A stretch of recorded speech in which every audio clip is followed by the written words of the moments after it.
While most people think of beef and chicken as the backbone of backyard meat production, there is an animal that quietly outperformed both, reaching harvest in just 60 days, packing more protein per bite than beef, and once filling millions of homestead dinner tables. Today, hardly anyone remembers how vital it was, or why it disappeared almost overnight. So how did the most efficient meat source your grandparents ever raised get erased from our food system, and what happens if we bring it back? In the years when hardship shaped daily life, backyard rabbit hutches stood beside rows of beans and potatoes, as common as the gardens themselves.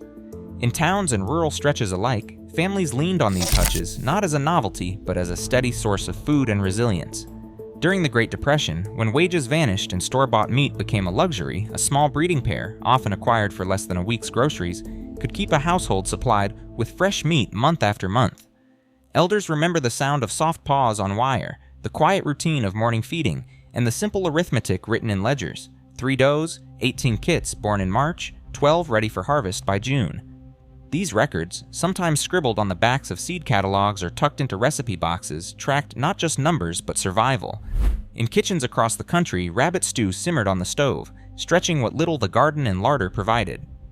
Family recipes, yellow rice with rabbit and southern fried rabbit, passed from hand to hand, each one a reminder that ingenuity and thrift could put supper on the table.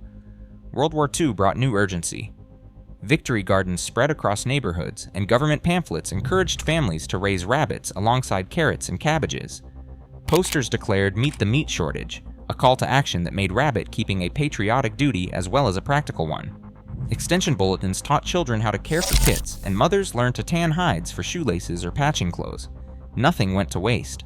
Manure, rich in nitrogen, returned to the garden beds, closing the circle of household production. Photographs from the era show backyard hutches tucked behind laundry lines and vegetable rows, a quiet but essential part of the American home front. For many, the memory is vivid: a grandfather's hand stained from cleaning pelts, or a grandmother's ledger noting each litter and harvest. In these stories and artifacts, a different kind of abundance is revealed, one measured not in acres or dollars, but in the steady rhythm of care, resourcefulness, and the knowledge that a family's next meal could be raised within arm's reach. Rabbits stand apart from other livestock for one simple reason: speed. A doe can give birth to a litter every 30 days, with 6 to 8 kits at a time. Each kit, born blind and hairless, doubles its weight within days and can reach harvest size in just about 60 days. By comparison, beef cattle require a year and a half to reach slaughter, and even the fastest broiler chickens take 6 to 8 weeks, demanding constant high-calorie feed and specialized housing. Rabbits, on the other hand, thrive on a mix of simple pellets, garden trimmings, and kitchen scraps, transforming what would be waste into lean, dense protein. The numbers tell their own story. One breeding doe can produce 25 to 50 live rabbits in a single year, yielding between 125 and 250 pounds of meat. Managed well, a small trio, a buck and 2 does, can supply hundreds of pounds annually, all from a footprint no bigger than a backyard shed. The efficiency extends beyond reproduction. Rabbits convert about 20% of the protein they eat into edible meat, a rate that matches or even beats most common livestock.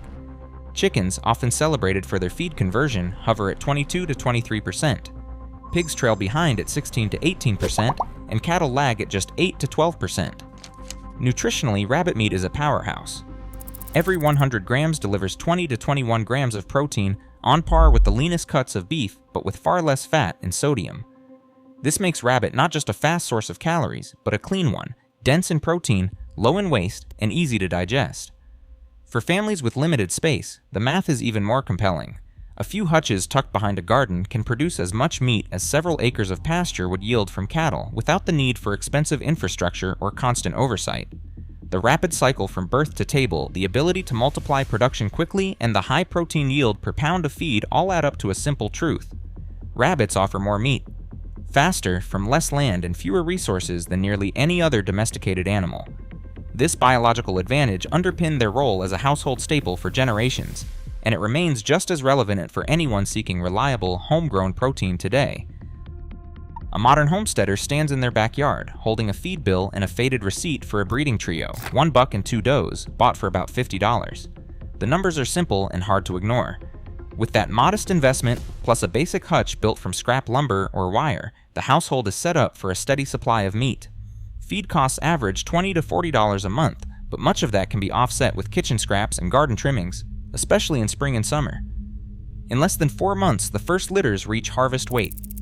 By the end of the first year, a careful keeper has produced 150 pounds of meat, often more. At current grocery prices, that is several $100s worth of protein, enough to pay back the initial costs and then some, all before the next winter sets in. Each new litter brings the break-even point closer. For many, the real surprise comes when they compare the per-pound cost. Home-raised rabbit often comes in well below the price of supermarket chicken or beef, especially when feed is supplemented with homegrown greens. Modern homesteaders track these numbers in notebooks and spreadsheets, watching as the savings stack up month after month. For those who start small, the return on investment is clear and quick. A backyard hutch, a handful of animals, and a few hours of care each week can transform a $50 bill into months of reliable, homegrown meals.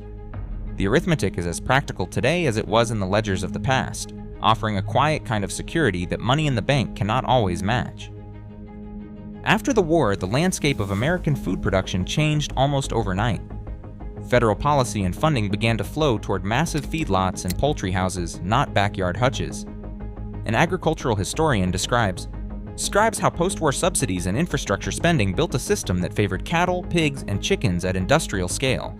Rabbit keepers, once a backbone of household food security, found themselves edged out not by biology or economics, but by the rules of the new game. Inspection laws and processing standards were written with huge plants in mind, making it nearly impossible for small producers to sell rabbit meat beyond their own tables. Meanwhile, a new image of the rabbit took hold. Children's books, toy companies, and Easter advertisements recast the animal as a gentle pet or holiday mascot. In just 2 decades, a practical food animal became, in the public mind, something too cute to eat. Yet the story does not end there. Economic shocks have a way of reviving old knowledge. In 2008, as jobs vanished and grocery bills soared, digital forums filled with questions about keeping rabbits for meat. By 2020, when supply chains buckled and supermarket shelves emptied, breeders reported a surge in demand for breeding stock. Modern homesteaders, sharing advice on YouTube and permaculture blogs, rediscovered what their grandparents knew. A small hutch in the backyard could mean real security. Rabbits, classified in many places as neither livestock nor pet, slipped through regulatory cracks, allowing quiet revival in towns and suburbs where goats or chickens might be banned. For a growing number of households, each litter is more than a meal. It is a hedge against uncertainty, proof that resilience can be rebuilt, one small hutch at a time. Today, grocery prices are climbing and supply chains are faltering, yet a simple backyard hutch can still outpace industrial meat in protein and efficiency. As resource pressures mount, the knowledge our grandparents trusted becomes urgent again. Sometimes the future of food is hiding in plain sight. Share your thoughts below.